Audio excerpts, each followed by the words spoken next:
उम्मी कैसा फैसला करती है। उसका बाप जिंदा है और अल्लाह के हवाले।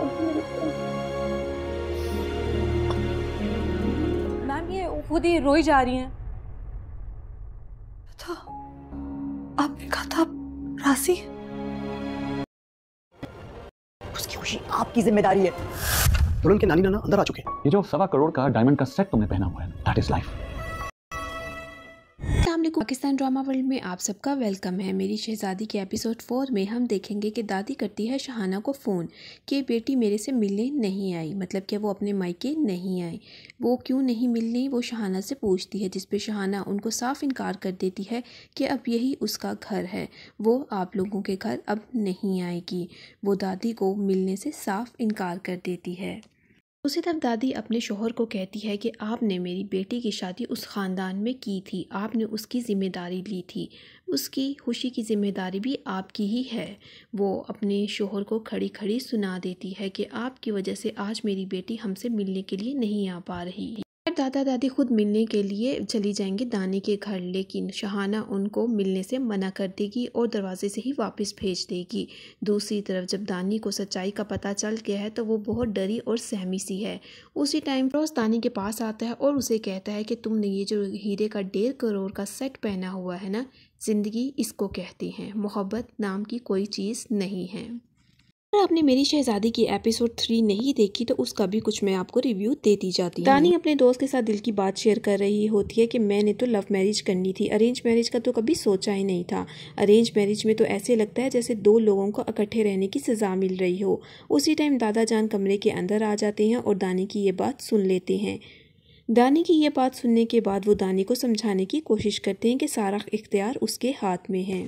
तो दानी को बताते हैं कि मैं तुम्हें फ़िरोज़ का नंबर भेज रहा हूँ, तुम ऐसा करो कि फ़िरोज़ को कॉल करके अपने सारे शिकवे और जितने भी तुम्हारे शक हैं उसके साथ शेयर कर लो, ताकि तुम्हें किसी भी किस्म का कोई शक ना रहे।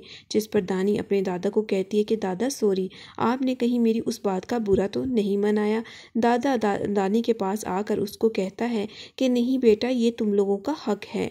हमारे प्यारे नबी ने भी अपनी बेटी से पहले रिश्ता करने से पहले पूछा था, इसीलिए तुम इस बात की टेंशन ना लो। तुम फ़िरोज़ को कॉल करो और तुम्हारे दिल में जितने भी शिकवे और शक हैं सब कुछ तुम उसके साथ शेयर करो। अगर तुम्हारा दिल माने तभी तुम इस रिश्ते के लिए हाँ करना। दादा डायरी ढूंढते हुए कमरे में आता है, जिस पर दादी कहती है कि आपको मैं वो डायरी नहीं दूंगी, क्योंकि आप उस डायरी पे जो लिखना चाह रहे हैं मैं कभी भी लिखने नहीं दूंगी। मैं दानी की शादी उस ख़ानदान में नहीं दूंगी। पहली एक बेटी की शादी करके मैं अभी तक पछता रही हूँ, वो हमारी फूल जैसी बेटी जुनैरा को भूल चुके हैं। दादी अपने शोहर को कहती है कि आप मेरे से मेरा जिगर का टुकड़ा मांग रहे हैं, जिस पे दादा उसे समझाने की कोशिश करते हैं कि ज़माने के सीने में माँ जैसा दिल नहीं होता। जिस पर दादी उसे कहती है कि हम अपनी बेटी उनको देंगे जिनके सीने में माँ जैसा दिल हो। हमारी बेटी बहुत सादा है, उस ख़ानदान में बसर नहीं कर पाएगी। जिस पर दादा उसको समझाने की कोशिश करता है कि हमारी बेटी बहुत अच्छी मिजाज की है, वो वहाँ पर एडजस्ट कर लेगी। लेकिन दादी इस रिश्ते से बिल्कुल भी खुश नहीं है। वो बिल्कुल भी नहीं चाहती कि दानी का रिश्ता फ़िरोज़ के साथ हो और उस ख़ानदान में हो। दूसरी तरफ दादा डायरी में आकर लिखते हैं कि देखते हैं कि मेरी बेटी क्या फ़ैसला करती है। उसी टाइम फ़िरोज़ को आता है दानी का मैसेज। वो दानी का मैसेज पढ़ता है जिस पर लिखा होता है कि मैंने आपसे ज़रूरी कॉल करनी है। उसी टाइम फ़िरोज़ दानी को कॉल कर लेता है। दानी को वो कहता है कि हाँ तुम कैसी हो, जिस पर दानी भी पूछता है कि मैं ठीक हूँ, तुम कैसे हो। जिस पर फ़िरोज़ उसे कहता है कि तुमने ये पूछने के लिए मुझे फ़ोन किया था। जिस पर दानी कहती है कि नहीं, आपने मेरा हाल पूछा तो मैंने जवाबन आपका हाल भी पूछ लिया।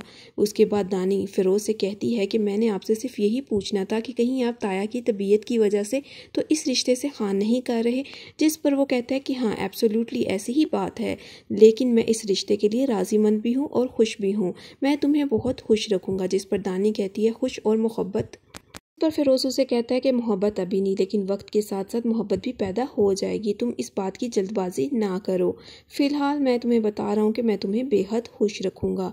दूसरी तरफ दानी का बाप भी आ जाता है उसके घर उसको समझाने के लिए और इस रिश्ते के लिए हाँ करवाने के लिए। वो उसे कहता है कि मैं बचपन में तुम्हारी मर्ज़ी की वजह से तुम्हें यहाँ पर छोड़ के गया था, क्योंकि जब तुम्हारी माँ की डेथ हुई थी तो तुमसे जब पूछा गया कि तुमने किसके साथ रहना है तो तुमने कहा कि मुझे नाना और नानी के पास रहना है। आज मैं आया हूँ एक मान लेके तुम्हारा पास। मैं चाहता हूँ कि तुम्हारा रिश्ता फ़िरोज़ के साथ हो जाए। मैं तुम्हारा रोशन मुस्तकबिल देखना चाहता हूँ। तुम अगर इस रिश्ते से हाँ कर दोगी तो इसी में तुम्हारा रोशन मुस्तकबिल है।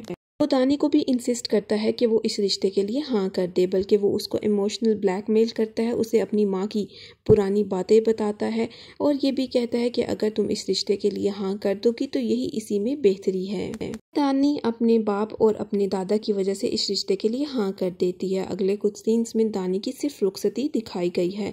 बस जाते वक्त वो अपने दादा और दादी को कह के जाती है कि मैं आप लोगों को बहुत याद करूँगी। जब रुखसती के बाद दानी की गाड़ी घर पहुँचती है तो बाहर ही व्हील चेयर पे उसके ताया उसका इंतज़ार कर रहे होते हैं। दानी आगे बढ़कर अपने ताया से मिलती है और उनका प्यार लेती है, लेकिन अगले सीन में दिखाया गया है कि दानी अपने कमरे में आकर बैठी है, लेकिन फ़िरोज़ जो है अपने मोबाइल पे बिजी है। अभी फ़ोन कॉल बंद होती ही है तो वो दानी के पास आकर बैठता है और उसे उसकी मुँह दिखाई रिंग भी देता है। उसके बाद वो कहता है कि अरेंज मैरिज भी क्या चीज़ है, समझ ही नहीं आती कि क्या बात की जाए। खैर अगली सुबह होती है तो दानी उसे चाय देती है। अभी वो चाय पी के वॉशरूम ही जाता है कि उसी दौरान एक फ़ोन कॉल आती है।